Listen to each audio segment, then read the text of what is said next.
Hello my friends, Boomy here once again with another video for you, my Azerothian brothers and sisters. Hope everyone is doing well. And before we get going on this video, make sure you pound that like button and hit that subscribe button and, well, smash all the other things around you. Because you want to, my beard says so. Anyways, my friends! And also, don't forget to check out the Thrall's Balls podcast, where I am a co-host on it now, yes. My friends! We have a new update coming our way, 11.0 or 0.7. Yes, it's coming our way. And what I did not have in my bingo card, that we will be getting a new zone, the Siren Isle. It's a new zone. We're going to get that. That was not on my list of things I thought we were going to get with this patch. A new zone I was not expecting for a 11.0 number. 11.1 I was kind of thinking about. But yeah, I have not watched this completely at all. I went like 30 seconds in and went, nope, I'm going to do a video about it so we can all learn together. So without further ado, let's do this. Let's get her going. Hi, I'm Kayla Brown, and I am a game producer on the WoW team. I'm here joined with a bunch of our talented developers in order to show you guys a little bit of a sneak peek into what we have lined up for our 11.0.7 content update. One of the awesome features that we have coming in with 11.0.7 is actually a brand new zone that we have named Siren Isle. Our design philosophy when creating this zone was to make sure that we made a very engaging outdoor end game experience that would cater to a whole bunch of different play styles and player types. Siren Isle is a mysterious island, Mike Stout. Located in a particularly stormy part of the ocean. During the Fourth War, it was used by the Kultirans. Okay, when he said stormy part of the ocean, when I heard that and like turned everything off, said no, we'll do this later, I went like the storming seas part of the ocean, you know, the part that we have not explored yet, and the Arathi kind of maybe possibly went over. A green dragon went over there. Are we finally going to, because we're going to have to eventually, right? At some point we are going to exhaust where we are, and we're going to have to go to the other side of Azeroth for more content. So, but that's kind of, I mean, I love how Blizzard likes to foreshadow, and I might just be reading in on this one, but they kind of said it, and now I'm believing it. So, yeah, and we're going to be outside, not in a cave. So that's great. I like that part idea, right?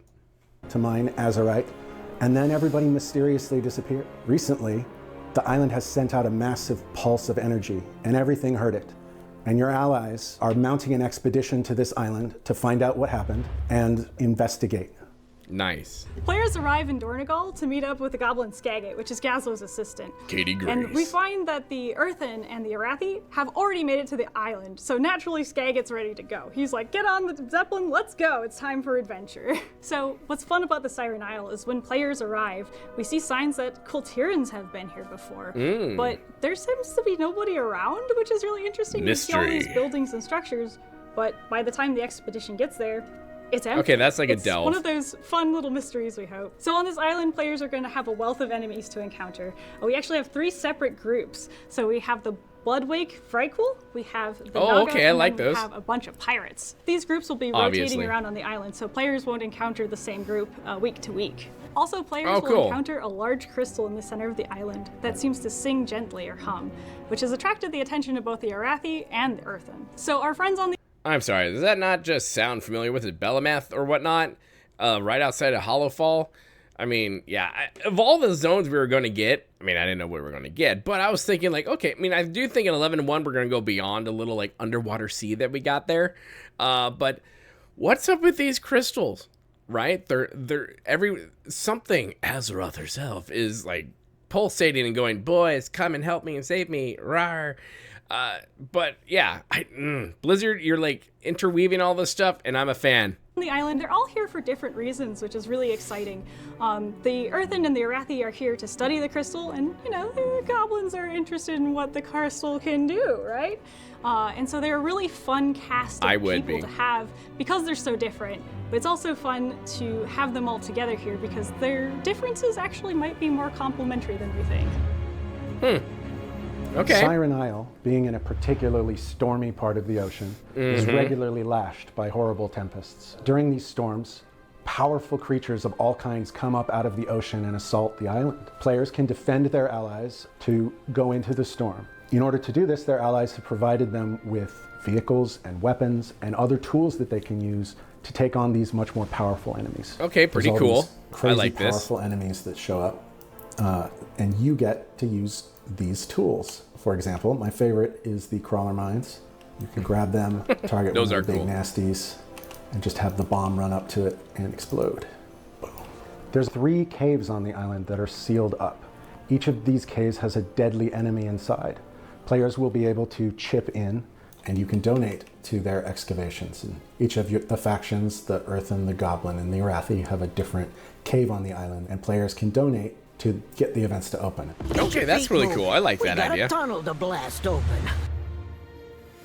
Circe's Circlet is a mysterious ring that once belonged to a mythical, legendary siren named Circe. It's a very powerful item that'll give you an edge, especially on the Siren Isle.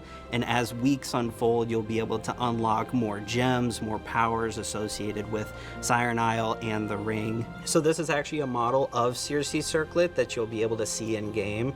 One of our artists, Brittany Reinhardt, was able to throw it together, and you can see, like, even in game, you'll be able to. Oh, that's see really it on cool. your I like character, which is, I thought it was pretty cool. You'll be able to interact with a lot of different pieces of content using this ring. It'll be fairly strong, and it'll have 3 different sockets. Each one is a different type, and you'll be able to collect a myriad of different gems that fit into these sockets, all of which do different things. Even in the current season, they'll be fairly strong, and in the next season, they'll kind of be strong enough to give you a leadway to the new content coming up. There's a slew of really cool mounts, a bunch of different transmog appearances, some of which are unused from past years that are really exciting to finally get into the players' hands. I like the idea that they're like, listen, we haven't used this stuff yet. Let's just put it here. And this is a new part of end game content for us to digest as we wait for 11.1 to come. We will hear more about that, I believe, at the Xbox showcase in November. But I like this. I like that they're putting stuff in here during, like, this is something we've seen with Blizzard recently, right?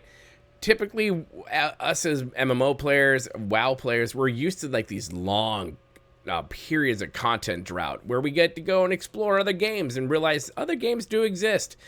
But recently, like Plunderstorm and WoW Remix and all that jazz we've had recently, they're just not letting up, right?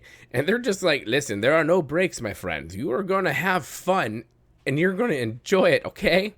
Although I will argue that 11.0.5 kind of seemed a bit rushed and wasn't baked enough in the oven when they pulled it out. But either way, so looking forward to this. This kind of reminds me of like a little bit of Plunderstorm without the Battle Royale feature.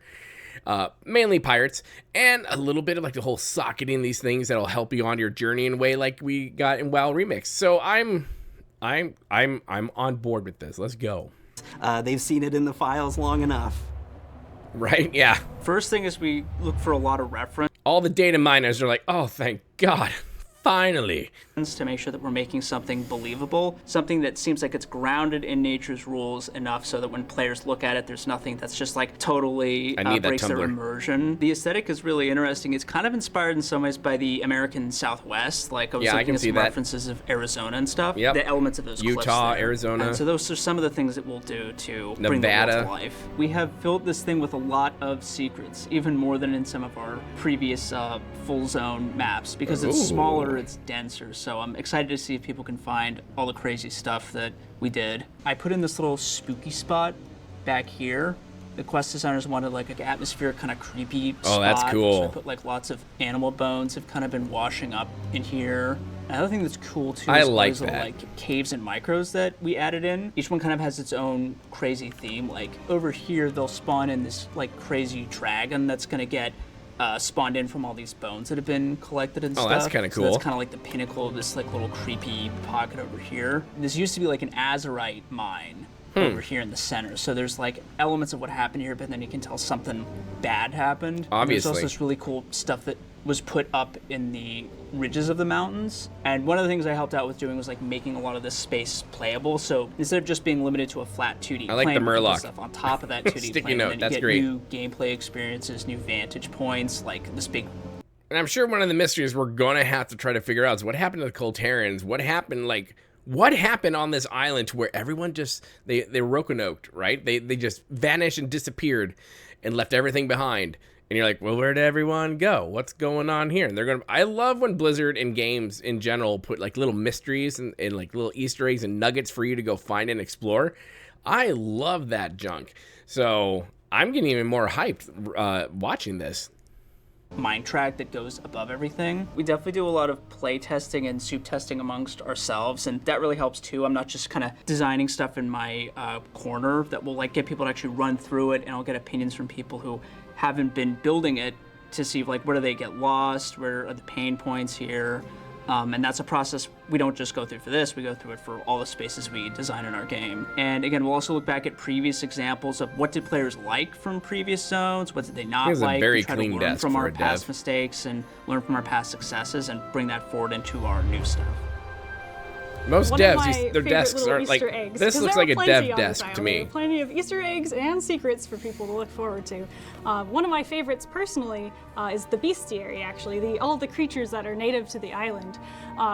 One of the things that I took a lot of inspiration what's on her from screen was right actually now? Darwin's finches and the Galapagos, and that essentially states that there are all of these finches that are very closely related, but on different islands, their beaks have become different, right? Okay. So they have adapted to do different Oh, things that's and eat cool. different things. It's kind of So cute. I took that concept and I put it on the Siren Isle. It's like we have this isle.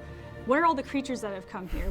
How has the island been affected over time? Like, Sorry, I just all saw of this the kid there creatures are intentional. running around and after it's each a other. fun Easter egg that I don't think people would look for, but I hope that they'll enjoy uncovering the secret of the history of the isle through the creatures as well. Oh, that's awesome. It's great. Thank you all so much for joining us here You're today. welcome. Our team had a blast in creating and bringing to life Siren Isle, and we really hope that You you know, the have kobolds. just as much fun exploring it as the team did in creating it. Wanted to thank you all again, and we really hope to see you all in the Siren Isle. You will, my friend. You will. So, Hi, I'm oh Kayla God, Brown, hi. and How are you? Anyways, she just like, hello. It's my show now, baby. Yeah. So, what do you guys think about all this? What do you guys think about the Siren Isles, the mysteries that are there? What happened to Coltarin? What's up with all the crystals? And why is it making us come there? And is this maybe a foreshadow to us exploring the stormy seas? I think it might be, which just makes me more excited about the future of World of Warcraft, because they've got so much to go through and so much to just delve into, puns intended, to reach from a dig from. And now that Chris Metzen's back, like, that man is a walking encyclopedia of World of Warcraft. So they will have to eventually reach across the sea and go, okay, guys, let's go over here. Let's see what the Arathi have been up to. Or let's go over here and see what Green Dragon Lady's been up to. Or who's over here? Probably people on Azeroth who have, like, I don't know, who's the Lich King? What are you people talking about? Where did you come from? Why are there talking pandas? What is this about? Maybe it's like a complete, like, normie world where nothing happens. It's all black and white. It's gray. I don't know. I'm just pulling. I don't know if that expansion, World of Warcraft, World of Gray, or 50 Shades of World of Warcraft, 50 Shades of Grey. I mean, I'd play that all day long. Anyways, my friends, let me know your thoughts in the comment section below. What do you think about Siren Isle? Do you like the idea? Do you like what they're trying to bring our way? Do you like the idea that we're getting more stuff during what would normally be a content drought, but we're giving more stuff to do, so we're not, like, running away to other games? Let me know your thoughts down there below. Make sure you hit that like button. The more you do, the more the algorithm likes us. We want to like us, my friends. Make sure you hit the share button and that bell notification button for all the times I do bring out World of Warcraft news. And I will be bringing that out even more. Make sure you hit that subscribe button, become part of the family here, boomynation, the Freak Show YouTube, the black sheep of gaming. And as always, my friends, learn to be kind. It's about community, and don't forget to spay and neuter your murlocs. We'll see you later, my friends. Good day.